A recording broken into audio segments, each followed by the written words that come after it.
done. All right, good afternoon, ladies and gentlemen, and welcome to the Tuesday, October 13th meeting of 2009 meeting of the Glendale Redevelopment Agency. Mr. City Clerk, could you call the roll? Agency members: Friedman. Here. Najarian. Here. Quintero. Weaver. Here. Chairman Draymond. Here. And could we hear your report, please, Mr. Kasakian? Agenda for the October 13th, 2009 regular meeting of the Glendale Redevelopment Agency was posted on Thursday, October 8th, 2009 on the bulletin board outside City Hall. Thank you very much. Our next item? For this meeting, there are no minutes for approval. There was one card submitted, however, for oral communications. A discussion is limited time. It's not part of this agenda. Each speaker is allowed 5 minutes. Members of the Redevelopment Agency may question or respond to a speaker, but there will be no debate or decision. The matter may be referred to staff through the Executive Director for an investigation and report. Okay, thank you very much. We have one speaker card, Mike Mohill.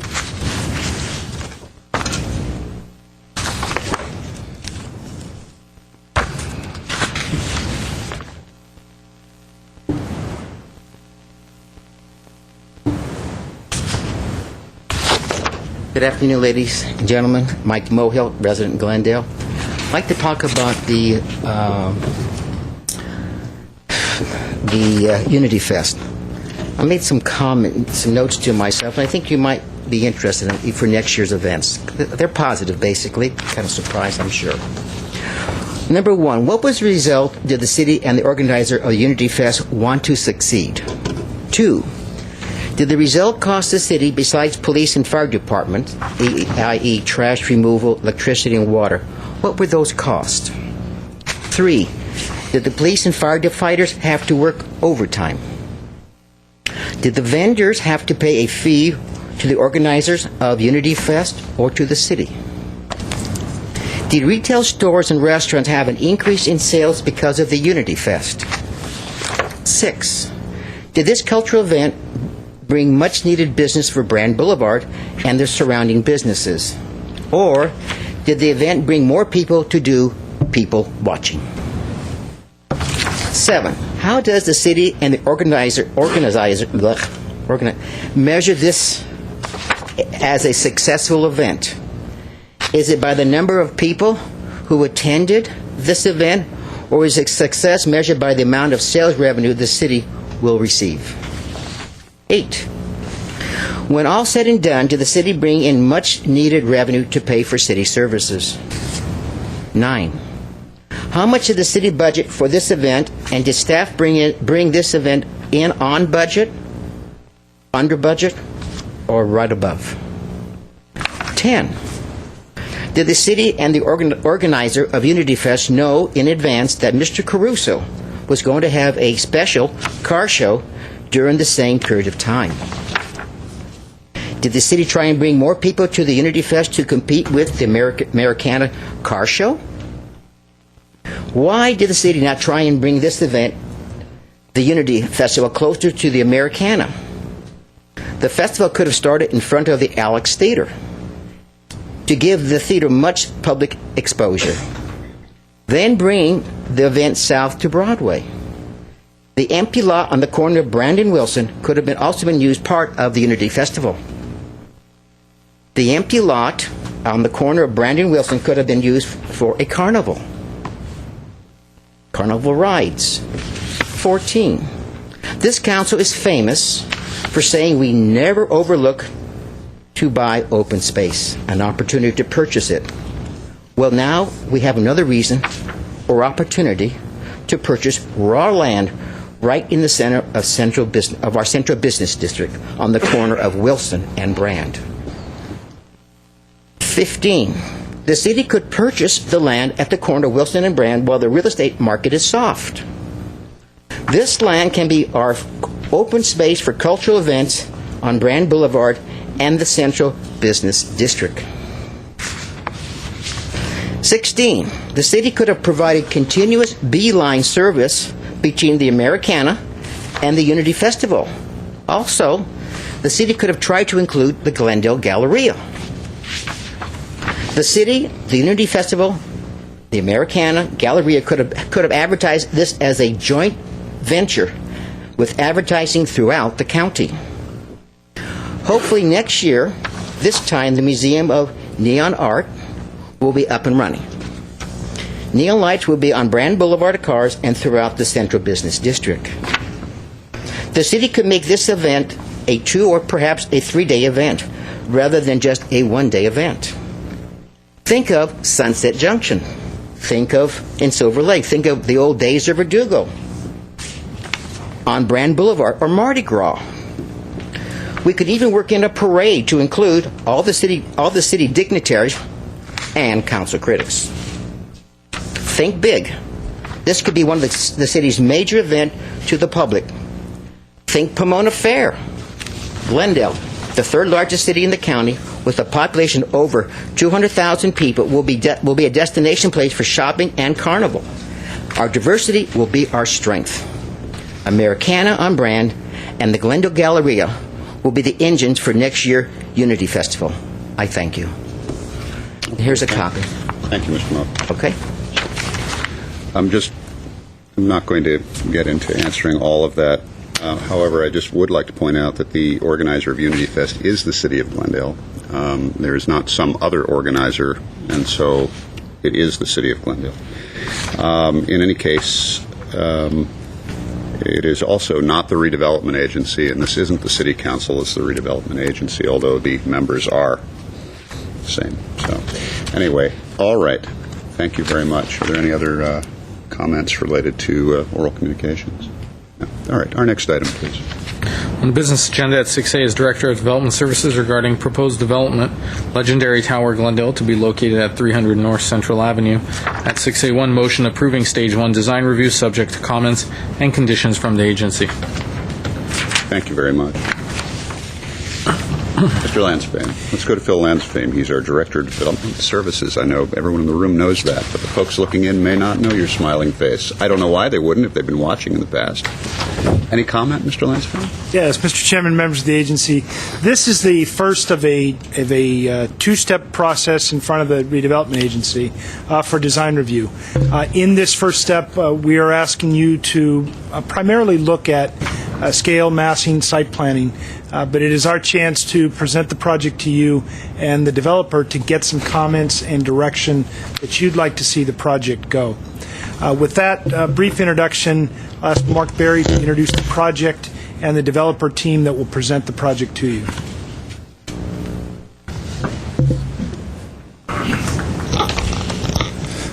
Chairman Draymond, members of the agency.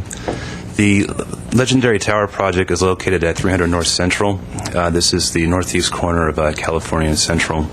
The project site is currently vacant. The owner recently demolished an old gas station and a small commercial building on California. Actually, I think just in the past couple of weeks they completed that.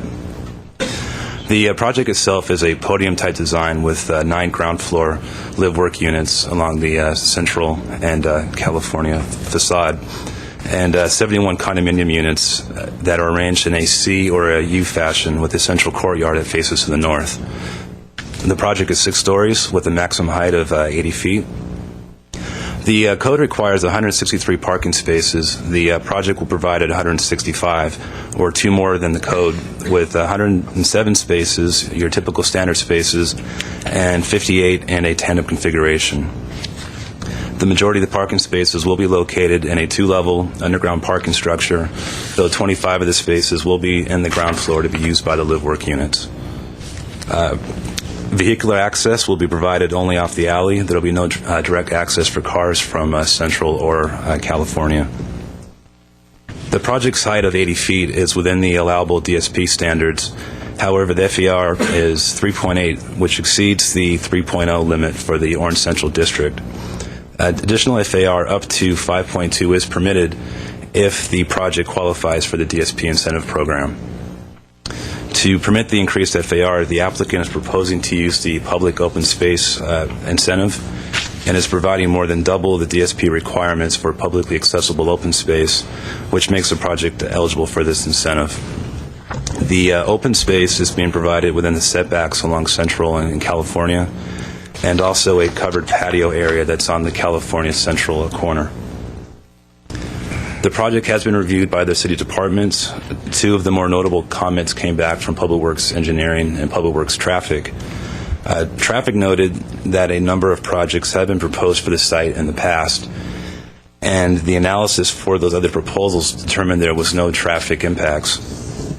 Because this project is less dense and has less units than the projects previously proposed, they believe that a new traffic analysis will not be needed for this proposal.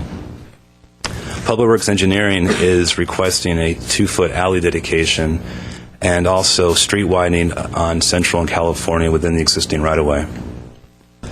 The city's urban designer has also reviewed the submission, and he supports the approval of the submittal, though he is recommending that more attention be given to the open space patio area on the corner of Central and California to make sure that it is actively used and becomes an aesthetic cornerstone for the project.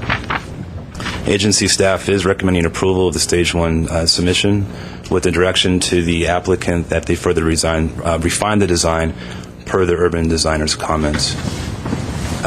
That concludes staff's comments. The project architect, Mark Vigehi, is available, and also the applicant, Surgeon Stone, is available for actually to take over the presentation if you don't have any questions. All right. Before we go there, I think we may have some housekeeping. Let me turn to my colleague, agency member Najarian. Thank you, Mr. Chair. I have an interest in real estate located at 500 North Central Avenue. And although we have not done a measurement of the distance of that location to the northernmost boundary of this property, in an abundance of caution and in good faith, I'm going to recuse myself from this current matter, however, reserving the right to clarify the distance sometime between now and the next time this comes before us, and reserve the right to come in and give you my 2 cents worth. So with that, I'm just going to step in the back room. All right. Thank you very much, Mr. Najarian. Appreciate that. Let me let my colleagues know we have one speaker card. Let me see if you have questions or comment for Mr. Berry or any of the assembled before we hear from the public. I have comments, but I'll make them after. All right. Thank you. We have one speaker, Mike Mohill.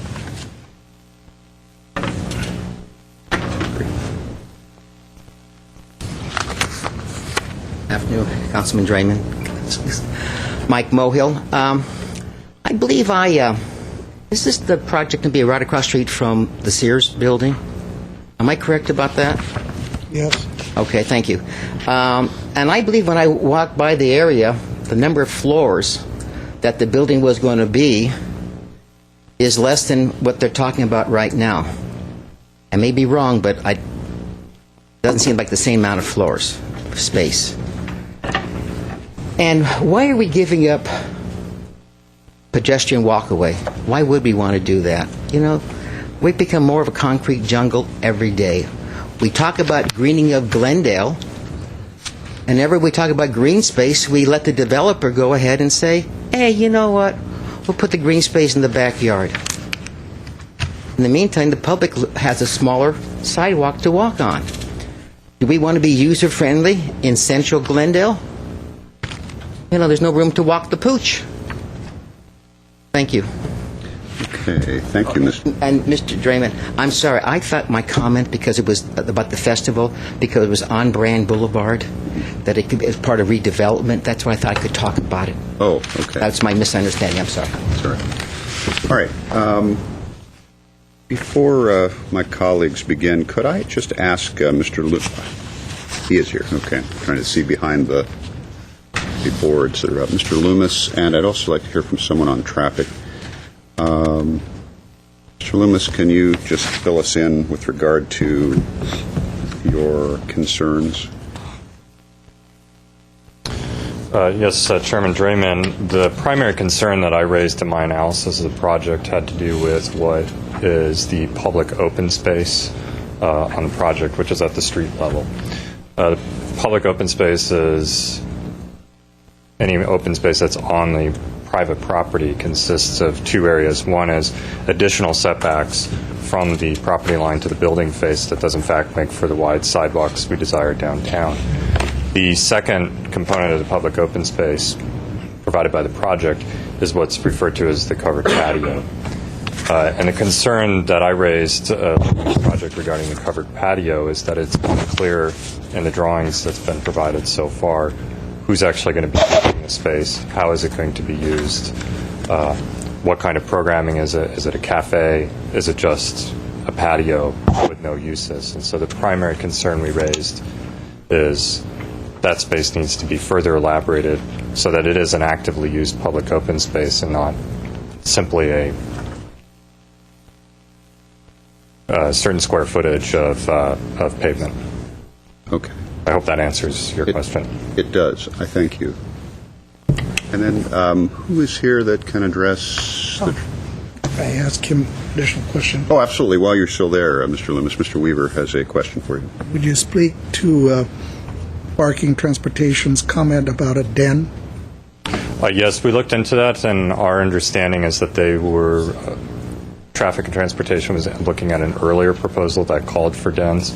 We've checked, and the project is being shown as 3 bedrooms and is parked appropriately to code. And how does that affect the traffic analysis?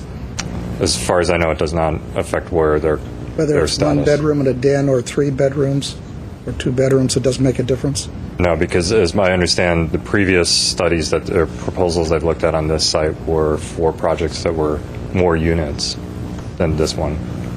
But the number of spaces that are being allotted?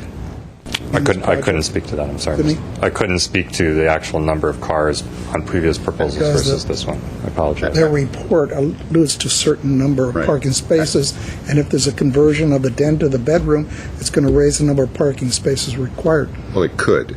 Actually, what I was going to say when you asked to speak to Mr. Loomis was I was going to ask Mr. Lansfame whether there's anybody here from traffic engineering that can address some of the parking issues. There's not, and I'm looking at Emil, if he can cover for them, or Mark Berry. But I think I caught the tail end of your question. The parking will be based on the number of bedrooms. If there is a den, it can't be converted. If it has a closet in it, it's counted as a bedroom. I understand that, but the report that came out of transportation parking stated a bedroom plus den, and if the den were to be converted. However, based on the fact there's a den, these are the number of parking spaces that are going to be provided.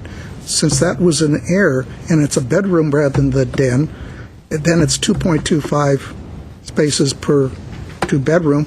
How does that affect the parking analysis? Does it have to be redone, or does that reflect, which is it? Because you can't mix the two. Mr. Berry, if you would. Well, I think to answer the question is that the analysis will be done for the Stage 2 presentation. At this point, there's not a CEQA analysis required for a Stage 1. Okay, so we don't know yet how many parking spaces So will be we required. have time to clarify those types of questions. It's my understanding is that there's not any dens in the units, but we can clarify that for the... Thank you. Okay. Thank you very much. Thank you, Mr. Loomis. Agency Member Friedman, anything? For Mr. Loomis? Or anyone? I have a question for staff first, just to answer Mr. Mohill's concern. Are they narrowing the sidewalk? No, and I believe, again, I apologize, but I believe Alan's comment was it actually gets wider with the setback of the building. It goes from 12 to, I think, 15 feet. Okay. And then I will have a couple of questions for the architect. Well, go right ahead. Okay.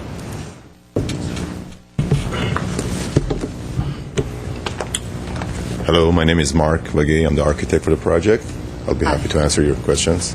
Sure, I have 2 questions. The first question, well, first let me just say that I like your building very much. Thank you. I think it's going to be a real asset for that area. My first question is about the architectural detail of the dark bands. Is that painted plaster or a different material? Oh, it's actually metal. It's metal. Okay. Yes. Good. That was the right answer. And the second question is a trick question, because this being a Stage 1 design hearing, we're really not to get into things that are beyond design. So this is a trick question. I noticed in your plans on your roof, which is a flat roof, I didn't see any solar panels. So the question is that part of the design that we'll see later? I think all the issues related to the green building sustainability program will be addressed in the second stage. Okay. So we're going to take those issues under consideration. It's not a requirement in the city, and it wasn't part of the submittal, but we're definitely geared toward sustainability and a greener building program ourselves as a firm, and the owner has the same sort of orientation. So we will definitely be considering those issues. Okay, thank you. Those are my only questions, and I do have comments. All right. Whenever Mr. you're Weaver, ready. do you have any other questions? No. Okay. Thank you very much. Let me turn then to Mr. Weaver. Okay. Just about all of these have come up, I accept, including the arc. Oh, you can sit down. I just commenting. Very good. I generally accept them. I tell people I'm the old man up here, and I can't understand some of the modern architecture, but I'm trying to learn it. So it's acceptable to me, the architecture of it. I won't fight it. In fact, it's better than a lot that I've seen. Having said that, one thing, I will not vote for any redevelopment project that comes into Glendale and says they're the legendary Tower of Glendale. I've lived here 70 years. We have the legendary Alex Theater. But for something that hasn't even got past the stage one, to claim you're going to build the legendary tower, I think it's the wrong name to put on a project like this. There's a lot of names you could give it, but not legendary. It's not even a tower. So I think you ought to find another name. Secondly, in my years here, Central has never been a pedestrian-friendly street. Never. Nor has California west of Brand. To put a public gathering place on the corner of California and Central, to me it's a dead zone. I don't think it'll be years and years before anything would develop that bring people onto Central pedestrian-wise. People are going to generally be on Brand. That's where we're going to try to encourage more people walking, a streetcar kind of a thing. Everything's going to be on Brand. It might reach as far over as Orange, but it's not going to reach over to Central, in my opinion. So, to me, and I'm just an engineer, I'm not an architect, I'd love to see that public park, that public open space on California over by the alley. I think in that corner, it gets much closer to Orange. I don't know what development will occur east of that in the future, but I think it's a better siting for it. That piece on the corner, you can shift some of the live-work units around, I hope. I think if you want to put somebody, if you move it over and you want to put the Glendale Arts Association in there, it's the oldest association in the state of California. I used to belong to it years ago in the 80s, and we used to meet in the basement of the Glendale Federal Building on North Brand because they had no home. They were hidden away in corners. And we have a lot of artists in Glendale. If you want a place that'll draw people in, and it's an arts center, maybe that would work. But not down on a corner that may be darkened a lot of the time. It's just not going to draw people. So over the alley, I think, is better. I hear that, or I'm reading that at night it's going to be all lit up. The live-work areas will be lit up. But if it's where you live and work, but in the evening, the work area is generally going to be dark, and the living room lights will be, the living will be on upstairs maybe. So I don't see where it's going to have this lit corridor all along California that's going to illuminate the building. May not. We've had other other units. We've had other projects in here as recently as a couple of weeks ago that had pools in the middle of a U-shaped building. And we commented on the last one that the pool was, I think, 2 stories below the roof line. And light could get in and it didn't feel like a tunnel effect. This pool is 4 levels down, and I sincerely doubt if that pool area will ever receive any direct sunlight. It's going to be, you're just going to be looking at the walls. The closest to it I know is go and look at our police building that has a central core, and you go in and all you're doing is looking up 3-4 stories. So I personally think it's in the wrong location. My preference would be, if I was trying to lay it out, is take the community room, put it over where the pool is, up against the building to the north, because the building to the north, it's a wall there. If you have a community room, you don't need windows on the north side of that room. Allows you to incorporate an area to the right corner back there that's now going to a stairwell only. If you put it back there, I think it'd be more useful, and moving the pool down over the public space in that corner. I looked extensively at the Americana when it was being developed, and they have pools on roofs with sunlight, and if you put it on that corner there where it would be getting a good amount of sunlight all the time, you could put in a barbecue similar to what the Americana has. It'd be a wonderful gathering place along with the lounge.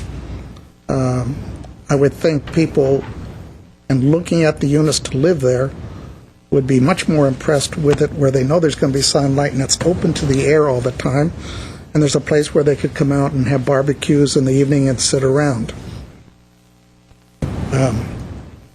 So I'm sorry, I just can't accept the layout. It's one of the few that I've ever said that about, but that's how I feel. The last thing, I think the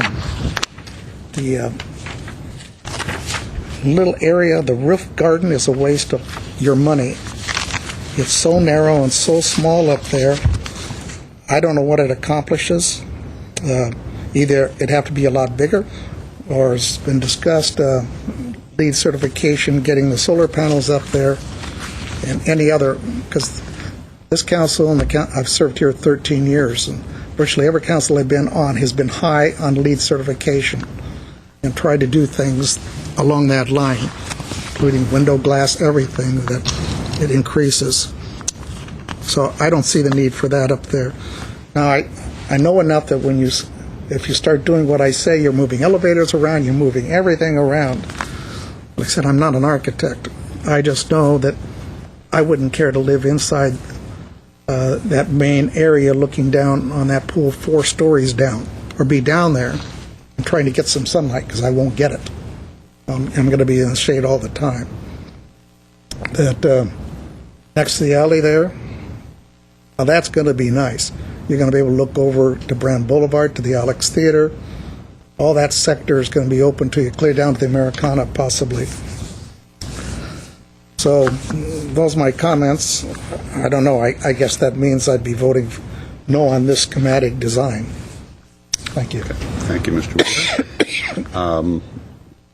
Perhaps we could say alleged legendary, or combine it to a legendary. I don't know. Well, that's the wrong name.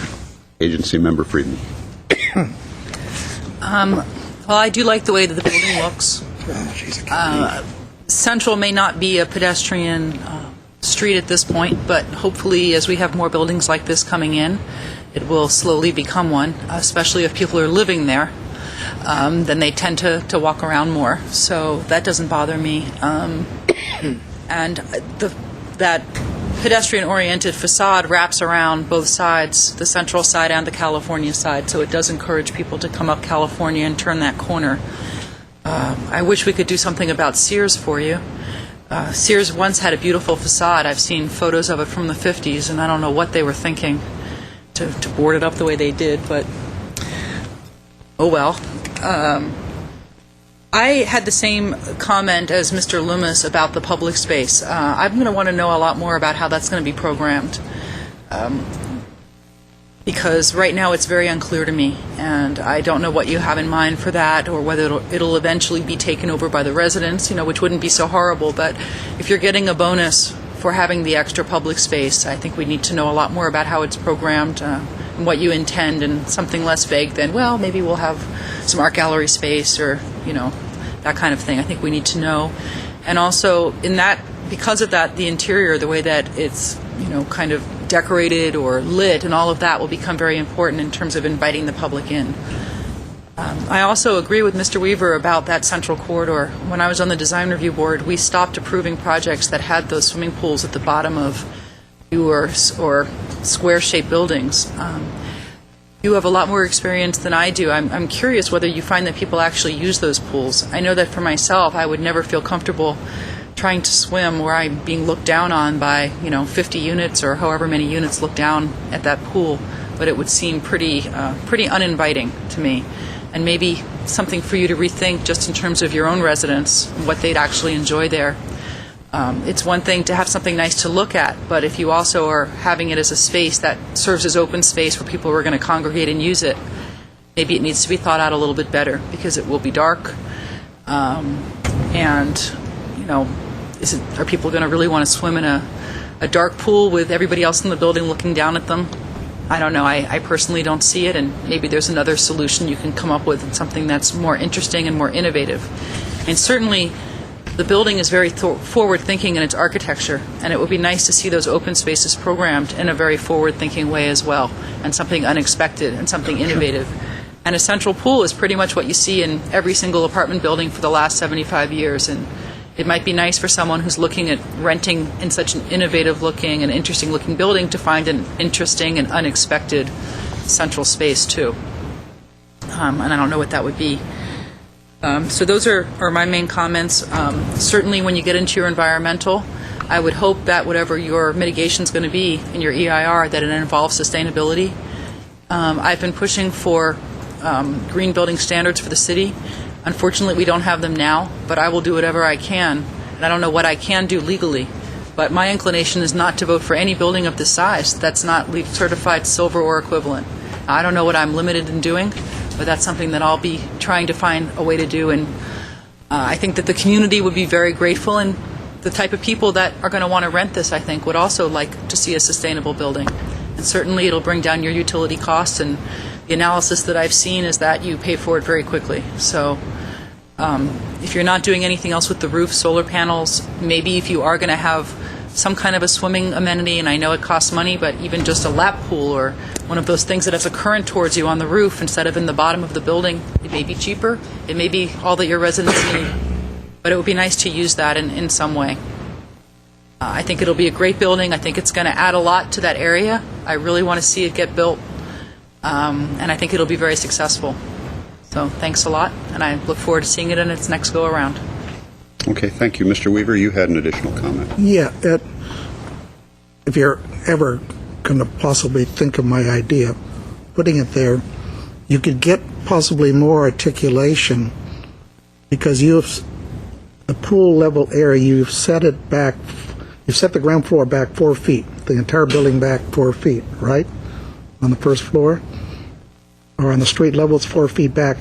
You could cantilever out over that 4 feet at the swimming pool area, gain more space, not necessarily for the pool, but for adjustment of the units, clear up to the top floor. You'd have larger units. I don't know if that's of value to you, but there's 4 feet. It would be articulating that corner by breaking up the massing and stepping it out. Just a thought. Yes, sir. Could you state your name for the record, please? Certainly. My name is Serge Soni. I'm the managing member of Legendary Development, which is the principal member of Legendary Tower Glendale. It happens to be our moniker. It happens to be in our name of all of our projects, virtually all of our projects. So if you find that our project is overambitious in calling itself Legendary Tower Glendale, I'm certain we can address that issue down the line. Well, that's just me. Certainly. Let me share with you our approach to this project and our concerns about it. We have a lot size of about 27,400 square feet. It's not a very large lot. It's not a very small lot. It is a lot that's of particular interest because it is at an important intersection in Glendale. Central and California has the potential of becoming as important an intersection as Brand and California, and we're just 2 blocks away. Unfortunately, for a whole host of reasons, in reviewing the history and the development of Glendale, Central has become somewhat of the poor cousin. And it's an unfortunate result, and it's one that needs to be addressed. In making our investment and in reviewing the potential for this site, we were very sensitive to the need to activate this corner in a manner that is more than just the creation of another office building where people come and go and create a ghost town, more than just a high-end condominium project where people come and go as singles or married couples and leave it barren at the end of the day, but one in which we have life and activity and a sense of community developing all day long, 7 days a week, 365 a year. If we can accomplish this, we will manage to activate this area, and we suspect we will activate the block and the block across the street, and hopefully something will happen with Sears. That was our objective. In doing this analysis, we looked at the project as a whole and what kind of identity it should have. If it is going to be a community, it must be a complete community. That means there has to be a commercial component, but commercial by itself will fail without the supporting residential that acquires and satisfies its needs. So there has to be a symbiosis between those two communities. Similarly, we're very well aware of what Caruso's done down the street, and we've looked at some of the other projects that have come up. And we didn't feel that the mix of product quality and the product type was sufficient to really build a sense of community there. So we went further. We looked at this project as an opportunity to create 1 bedrooms, 2 bedrooms, and 3 bedrooms, to create an environment that was family friendly. We know we're just 2 blocks away from Brand. We know we're 3 blocks away from Americana and Galleria. This is good. This is all good. How do we make it an inviting area? We know just to the west of us, we have older residential communities and residential projects that are tired, that are in need of revitalization. And we know that people that live there like living in the downtown core. They'd like to see more happening there. So our objective was, let's create something that is architecturally interesting, but livable. Something that is accessible, yet urban. Something that gives them the amenities of having local shopping, local vendors, maybe a local doctor in the building. When we first began the design of this process, one of our thoughts was to take 1 or 2 floors and make them senior. We ultimately pulled back from dedicating these floors as senior, realizing we could never mandate that down the line. These are condominiums. They're going to be sold. We consequently made 1 floor senior friendly. The units will be particularly designed to accommodate 455s and over and their special needs. But we also won't recognize that by doing that, we create a community that lives there all day long. Is through there in the daytime, will be helpful and supportive of the merchants, and will be there for the younger community as well. We'll build a nice village. That was our vision. That was our hope. We're also very, very sensitive to the economic climate we're in. Building is not easy today. Cost is an important component. But we wanted something that was going to create a sense of identity, a sense of freshness, a sense of modernity that would draw attention to Central in the way many of your wonderful buildings have done to Brand. Okay. I thank you. I'd like to make a couple of comments, which I have not yet. you can relax. They're not directed at you specifically, just about the project in general. I want to echo the comment by one of my colleagues related to the open space, public open space, and the use of public open space, which is why I asked Mr. Loomis to express, to articulate his concerns on that topic. When this comes back, I too am going to want to hear more detail as to how you plan to make use of that space. So far, I'm not getting a strong sense of what that's going to be, and I would like to know in greater detail, and I think I am not the first to ask that here. So when this does come back, at that time, I'd like to know more. The second issue, it is slightly tangential, but it does relate to this. And my colleagues call for a LEED certified building. I don't know that we can mandate that. However, you have heard this city council in the last term. You heard this city council member as mayor ask that those bringing projects strongly consider that projects, especially in our downtown area, come back as green, sustainable, LEED certified projects. You've heard that echoed by a number of our colleagues up here, including current Mayor Quintero. So again, I would encourage you to look at that. Although, as I say, I know that cannot be a mandate. And as you point out, as the architect pointed out, it is not a requirement, but it is a strong suggestion.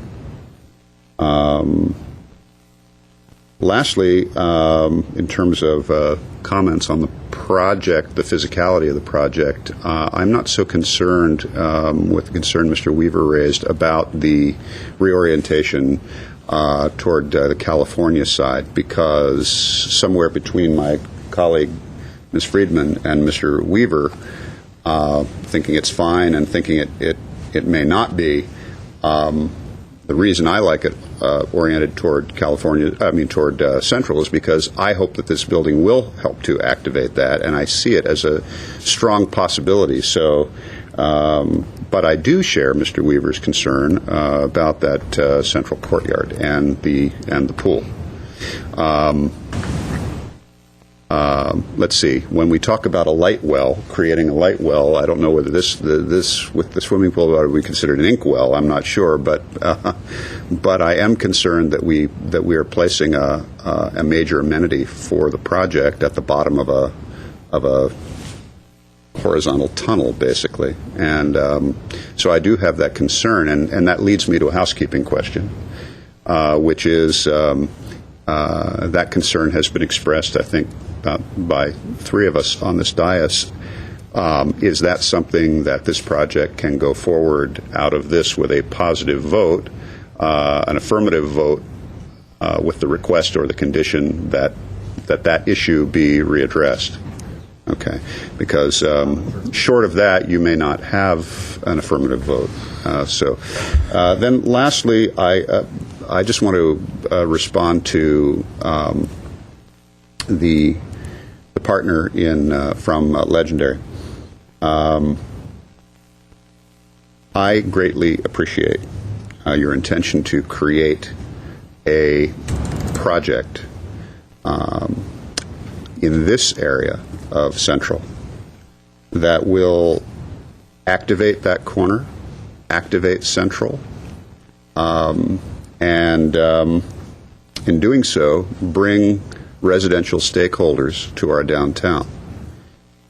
Anybody who is interested in the improvement of quality of life in our city, especially in our downtown, should surely support and appreciate that idea. That is how you improve the quality of life in a downtown, by attracting and bringing stakeholders, residential stakeholders, who provide a sense of ownership, take a sense of ownership of the downtown, and begin to demand the kind of other infrastructure in our downtown. Other venues, retail venues, entertainment venues, food and beverage venues, cultural venues. So by putting those feet on the ground down there, will help to boost a future quality of life.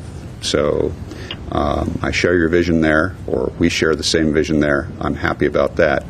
I like the design of the building. My concern remains, however, the environmental aspect, the sustainability aspect, and the if you will, the siting of the swimming pool at the bottom of a well, so to speak. Mr. Weaver.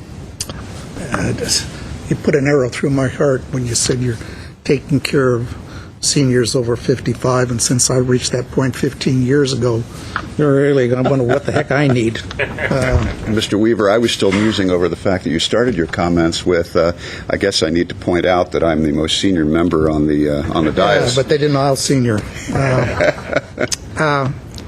a couple of, I like what you said, but I've sat here for over a decade helping develop the downtown strategic plan. So I know what we voted to put along Central. I don't see it happening in our lifetime. I mean, if you're talking long-term down the line, fine. It's the same as San Fernando Road. That redevelopment zone, we rezone that whole area, but it's not going to reach its fruition during my lifetime for sure. I was going to say some of us are going to live longer, Mr. Yeah, Weaver. Ms. Friedman will definitely be around to see it. So if you're staying there, I don't know if you can put a cafe or a little something in there that the people that are across the street in the single family households will care to come up there to grab a little snack. I mean, it could be a coffee shop, anything that would cause people to come. An art gallery might just chairs and people to be able to go in and sit and have a community meeting, I don't think would do it. A little cafe, maybe. The other thing, I still think you ought to look at, I said cantilevering over a potential swimming pool on the corner. Why couldn't you cantilever out 4 feet above the live work the whole way up? You gain 4 additional feet in there, which may help you a lot in your layouts. Then put downlights in that cantilever that will go down and light trees and the planting below. Because if I'm in a live work and I quit work and then I go out to a movie, I'm shutting all the lights off.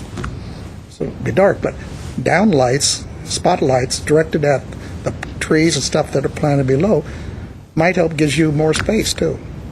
So, yeah, and based on what you said about you'll consider it legendary, Thank you. and based on what I'm hearing, I'll vote for it to go forth with, at least, since this is concept stage, at least look at my ideas and then tell me I'm all wet.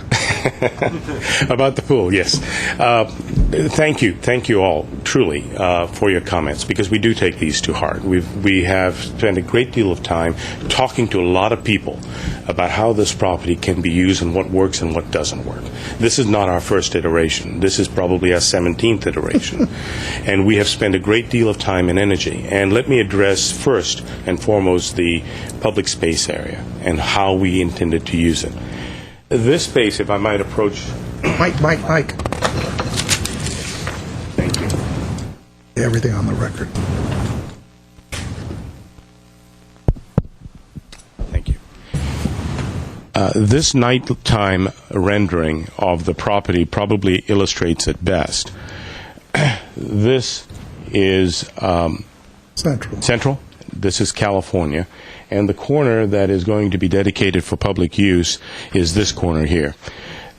It is currently envisioned that the live-work units that are here and possibly here as well may be joined together as a common restaurant, cafe, exterior space so that we really have a destination for the community to come and for the homeowners to come.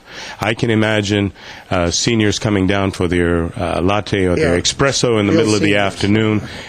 Certainly I expect our homeowners to get up in the morning and rush down on their way to public transport as they go to local venues or to walk to work, which would be wonderful. And if it's pouring rain? And if it's pouring rain, they can have an umbrella. Because Right down there. the notion and the concern about the light well that goes to the swimming pool was an issue for us also. And we struggled hard about how to create a sense of space that the homeowners are going to be able to enjoy. And realizing that we've got families here that we want to encourage to move in as well, we felt it was important to create a water element that they could really use, not just a spa. And we even talked about putting the pool on the rooftop. And I will tell you that we have a project now in construction in Pasadena where we have a rooftop pool and an adult playground in a very high-end luxury condominium. And the challenges involved in structural engineering and building that unit have been significant. We're going ahead with that. That's what it was entitled and designed for. That's what we are doing. We are also, but taking that into consideration and involving our landscape architects and our architects, reviewing our light studies, having the podium raised to above the street, and creating a colonnade of palm trees around and a sense of spa environment that you'd see at a Four Seasons on your vacation. Those were the kinds of things that we thought we could do to mitigate against that sense of darkness, the sense of being in that valley and lost alone. And we've tried to do with landscaping and with design means of trying to activate that space for the homeowners. We are not ultimately settled on that. We will look at it again. Your comments are well taken. The other comments that you've indicated, Councilwoman Friedman, with respect to LEED certification and solar panels. We have it in mind to consider it. We're still in the design process. We were not sure what surfaces were going to be available to us and how we were going to use them at the end of the day. I can tell you that in our other projects, we have always sought for high-efficiency building standards. We have satisfied all of the energy saving standards. We have a 12-unit townhouse project, luxury townhouse project in Pasadena that's near completion, where we acquired the property after entitlement, shovel-ready. We built it and improved its efficiency and added solar panels. On that particular project, 6 of the units had a rooftop footprint large enough to accommodate solar systems to satisfy those units. The other 6 did not. We combined those spaces and are now feeding the HOA and reducing the HOA fees as a result of that. So we are very sensitive. Wherever we can accomplish it, we intend to do so. We fully don't know the dynamic and the living, breathing cost in terms of the efficiencies that are going to be in this project. We know that what we have done is, from a building design and efficiency standpoint, the units are well stacked, they're buildable, they're efficient, they have good floor prints, they're not small, they're livable spaces. Our one-bedrooms run from 722 feet to 919 feet. Our 3-bedrooms run about 1,453 square feet. So these are good spaces that people are going to want to own and live. This is not a rental. This is not the top end in terms of luxury quality, but this is not affordable housing. This is good housing for living, working people, whether they are blue-collar families or white-collars or young professionals. This is someplace they feel comfortable living for 3, 4, 5, 6 years till they move to their next home. If they need a piece of dirt, that's when they would likely move on. Or it'll also be very good for downsizers, for empty nesters that are ready to move back into the city, don't need to drive. You live here, you'll never need to drive. Everything is within walking distance or a bus ride or a train ride. You don't need a car. And that's an advantage. And we recognize the world is moving there. So that's where we're going. We're sensitive to the comments. We appreciate them. And we'll try to figure out what to do with that pool. Okay. Thank you very much.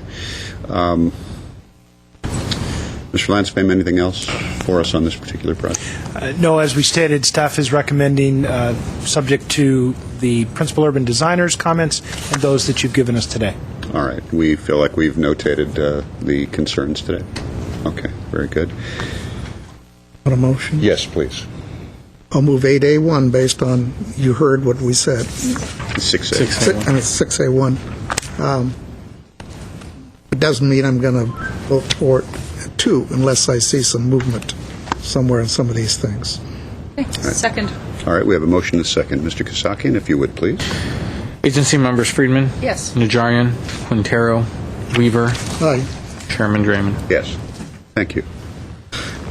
Our next item, please.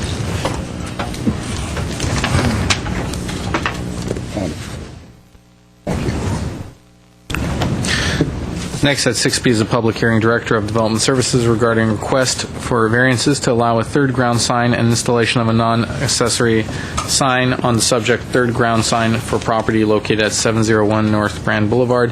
B1 is a motion approving sign variance to allow a third ground sign that is also a non-accessory sign to be located at 701 North Brand Boulevard. All right, thank you, Mr. Kasakian.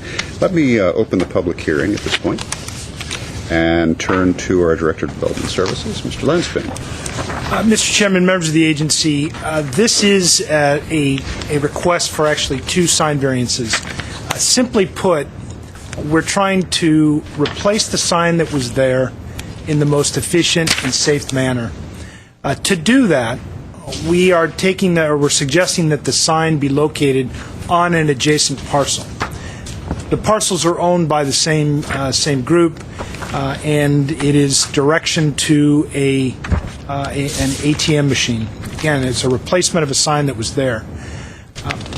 Probably the best way to look at it is if you look at your exhibit, the second page that you have in your report, the fold-out. We are requesting that the sign be placed on 701 North Brand, on the good frontage of that property, to direct people to an ATM that it's located in the porte cochere at the new building at 207 Good. And Mr. Lansing, just for anybody listening, when you say good side, you mean the Good Avenue side. Good Avenue. Thank you very much for that clarification. The street named for the creator of the Eagle Rock Railway and the successor to the Glendale Montrose Railway. That is correct. Mr. Good. That is correct. Because, let's call 701 the host site for the sign, and 207 the place of business. Because those are on 2 different parcels, we need an additional ground sign at 701 because there already is the requisite number there. And then we need a variance for accessory sign to advertise something on an adjacent parcel. It's a little bit complicated, but again, it's because of the way the project was designed. We believe that this is the most efficient and the safest place to put that directional signage. Okay. Thank you very much. Mr. Kasakian, do we have any speaker cards on this? Not on this item. Okay.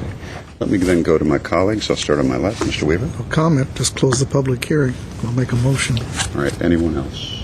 Then I will close the public hearing. Mr. Draymond, I'd like to move 6. Well, let's go ahead to the motion. I'm sorry. I'll move 6B1. Okay. Do we have a second on this? Second. Kasakian, if you would, please. Agency members Friedman, Yes. Najarian, Yes. Quintero, Weaver, Aye. Chairman Draymond. Yes. All right. Our next item. Any agency member or staff comments? I do have, but let me go to Mr. Lansing. Mr. Chairman, 2 announcements for the community that's watching. Unfortunately, the Harley-Davidson of Glendale, they've sponsored the Love Ride every year for 25 years. Unfortunately, they had to cancel this year's Love Ride that was supposed to be on the 25th. But not to, as they say, lose the love. They will be having some events at Harley-Davidson in lieu of that. On Friday from 4 to 10, they'll be having a screening of Easy Rider. Peter Fonda will be there to sign autographs. It should be a lot of fun. They'll be selling memorabilia from Love Ride 26. They will also have a similar event on Saturday from 8 to 4 and Sunday from 6 a.m. to 2 p.m. where they'll be showing the movie. Peter Fonda will only be here on Friday. We encourage everybody that is interested in supporting the Love Ride and the many nonprofits that benefit from that event to come out and visit Harley-Davidson of Glendale. The second announcement is on the 31st, Halloween. Kenneth Village will be having its annual Fall Festival. There will be a lot of family-oriented events and activities to do. There'll be face painting, food, trick-or-treating for kids. It's a long-standing tradition up in Kenneth Village, and we would encourage anybody interested in that ghoulish kind of fun to come up to Kenneth Village. Those are my announcements, Mr. Okay, Chairman. thank you, Mr. Lansfame. Following on your theme of ghoulish comments or ghoulish activities, let me ask you, in your role as Director of Development Services, there are 3 items that I'd like to ask you to please take a look at for me, if you would, and they are items where I would like to ask you if you could please send your very able emissaries out to have some conversation. One is in our downtown area. The owner of formerly the Chazen's Interiors, which is now Brand Central, a antique collectible and a business now.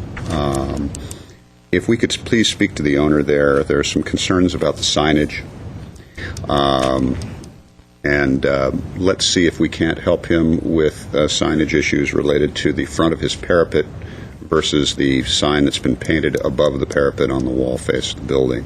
I think there's some concerns there. Let's see if we can't help him work that out. I think there's been some frustration there.